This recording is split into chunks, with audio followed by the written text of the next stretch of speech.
Guys, welcome back to another vlog. Today, mag-ano tayo. Papakita ko sa inyo yung binili ni Mr. na coffee grinder. Okay. Daddy got this one at Fred Meyer. Ayan guys. Oh, nabuksan. Na-open ko na siya. Unboxing tayo guys.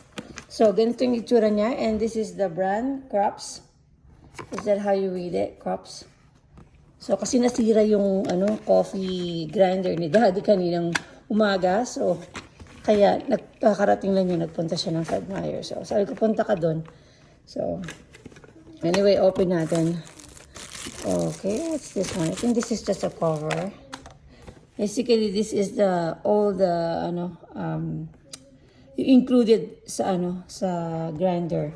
Ayan. Tingnan lang natin. Oh, this is nice. Hi. Let's open it. I don't know if I can. Ito yung itsura niya, guys. Meron siyang manual. Crops. Oh, cute. Yeah, very cute, Daniel. What is this one? A warranty? 3 easy ways to activate your warranty. So, meron siyang warranty, which is, I don't think Daddy will sign up for that. Okay. Oh, ano to? Ito yung dito may lalagay yung coffee.